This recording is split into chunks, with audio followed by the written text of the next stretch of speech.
वो मॉन्यूमेंट्स बनाए गए, उनके जो है प्लेसेस बनाए। देखिए, कल साफ हो गया कौन किसका अपमान करता है।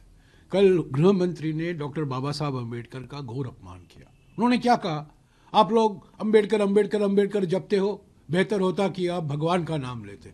ये डॉक्टर अम्बेडकर का अपमान नहीं है तो और क्या है। तो असली बात यह है कि बीजेपी प्रधानमंत्री गृह मंत्री डॉक्टर बाबा साहब अम्बेडकर का अपमान करते रहते हैं और इल्ज़ाम लगाते हैं कांग्रेस पार्टी पर। और दूसरी बात, पहली संशोधन की बात है। पहली संशोधन में क्या हुआ, 1951 में जून 18 को पहला संशोधन लाया गया संविधान में।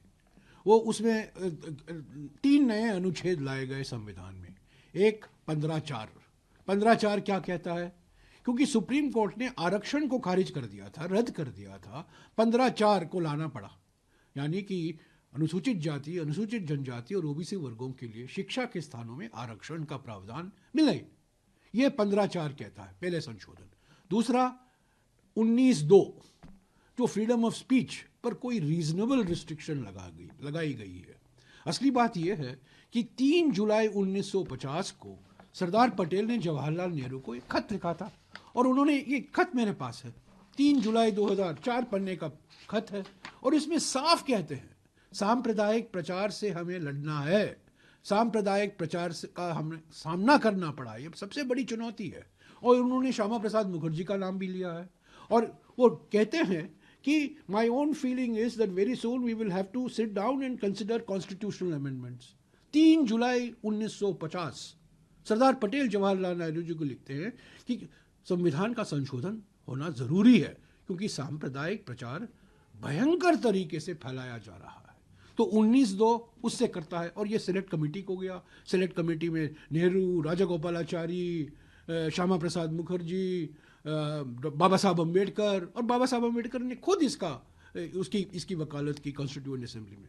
और तीसरा 31(b), वो क्या कहता है, सुप्रीम कोर्ट ने जमींदारी जो रद्द कर दी थी, जमींदारी को जो हटाया गया था, सारे अधिनियम को उन्होंने रद्द कर दिया था, उन्होंने नकारा। और इससे निपटने के लिए संविधान में संशोधन करना पड़ा 31(b). तो ये 3 अनुच्छेद हैं, 15(4), 19(2) और 31(b). ये पहले संशोधन से आया, ये किसी के मनमर्जी से नहीं आया, ये सामाजिक क्रांति बढ़ाने के लिए आया, किसानों के हक को संरक्षित करने के लिए आया, अनुसूचित जाति, अनुसूचित जनजाति और ओबीसी वर्गों के लिए आरक्षण बरकरार रखने के लिए लाया गया। इस पर तो प्रधानमंत्री और गृह मंत्री चुप है। वो गलती से भी ये दो लोग सच नहीं बोल सकते, बार बार झूठ बोल रहे, झूठ की गंगा बहा रहे थे।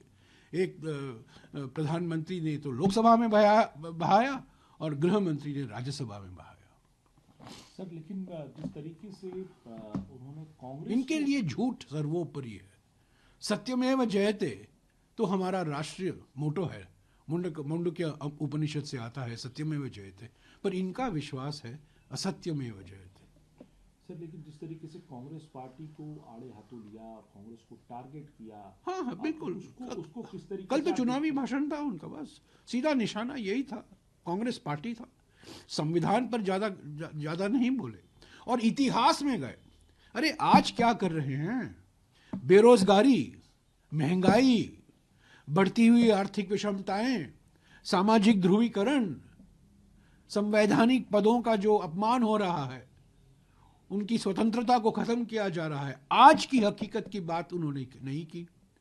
1950 में क्या हुआ, 1960 में क्या हुआ, 1975 में क्या हुआ, इमरजेंसी में क्या हुआ, वो तो घोषित इमरजेंसी था, वो तो संविधान के प्रावधानों के तहत इमरजेंसी लगाया गया।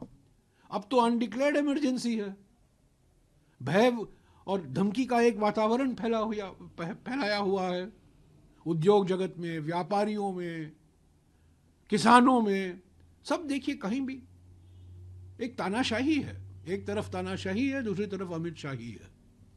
सर दो और महत्वपूर्ण बिंदु में जिन पर बात करना चाहता हूँ उनकी स्पीच में, एक उन्होंने ये कहा कि जो ये मुस्लिम पर्सनल लॉ बोर्ड आप लेके आए, ये अपीसमेंट के लिए लाए, हम यूसी कॉमन सिविल कोड लाएंगे, उत्तराखंड का मैं example बिल्कुल दिया। साफ कर देना चाहता हूं, मैंने कल राज्यसभा में भी 3 बार उठकर मैंने स्पष्टीकरण दिया है।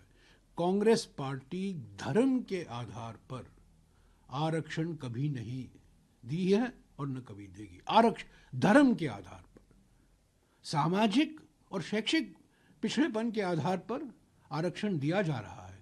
खुद नरेंद्र मोदी जब वो मुख्यमंत्री थे गुजरात में, कुछ मुस्लिम समुदाय जातियों को उन्होंने central OBC list, state OBC list में शामिल किया, और सेंट्रल ओबीसी लिस्ट में शामिल करने के लिए उन्होंने गुजारिश की अटल बिहारी वाजपेयी जी की सरकार से। तब जब वो करते हैं वो सामाजिक न्याय है, जब हम करते हैं तो तुष्टिकरण है।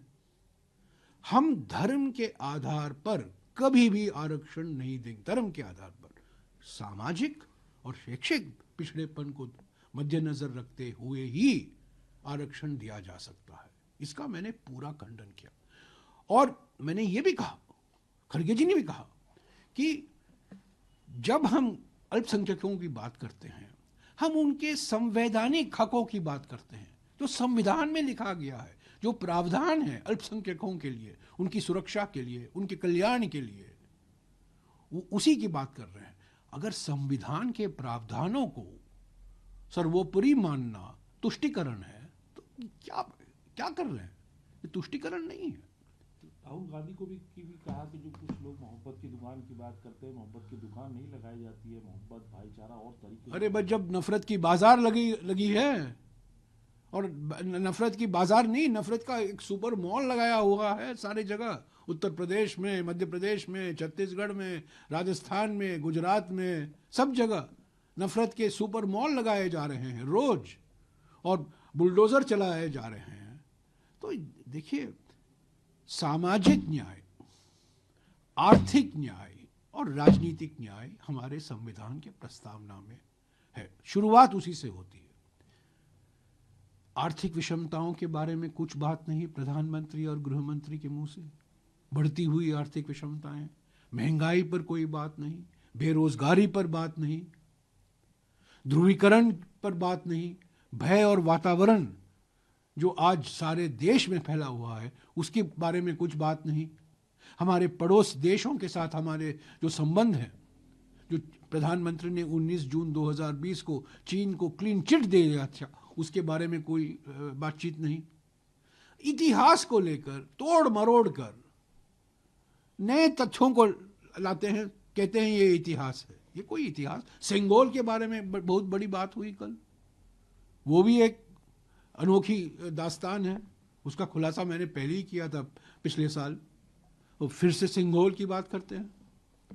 तो ये इतिहास में ही पड़े हुए हैं, ये इतिहास के कैदी हो गए हैं, और इनको आज के चुनौती से भागने के लिए नेहरू का नाम जपना पड़ता है। नेहरू नेहरू नेहरू नेहरू, हमेशा सिर्फ नेहरू को जपते हैं, क्योंकि वो जानते हैं कि वो नेहरू को नहीं जपेंगे तब लोग पूछेंगे आज महंगाई के बारे में आप क्या कर रहे हैं, बेरोजगारी के बारे में क्या कर रहे हैं, विषमताओं के बारे में क्या कर रहे हैं। ये जो एकाधिकार हो रहा है हमारे अर्थव्यवस्था में, उस पर तो प्रधानमंत्री चुप हैं।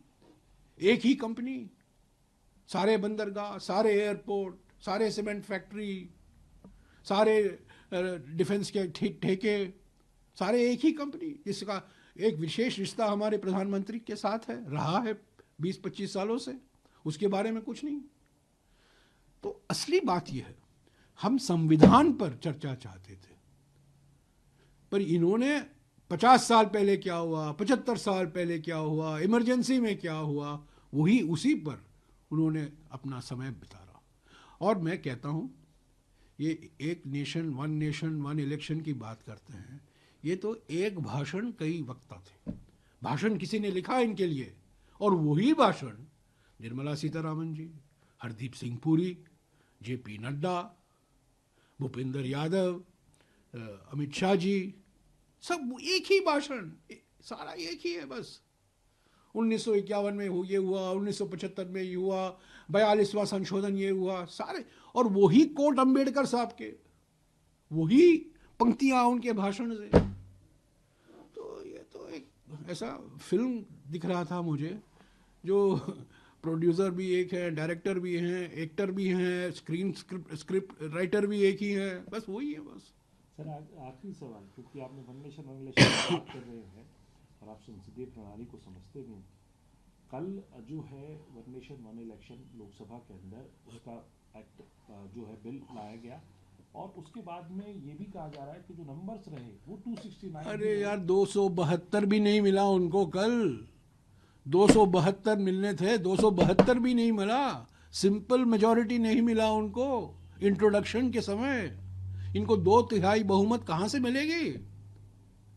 2/3 बहुमत मिलना असंभव है। जब 272 नहीं वो उनको नहीं मिला, जब बिल पेश किया जा रहा था, जब बिल पर वोटिंग होगा, 2/3 बहुमत कहां से मिलेगा?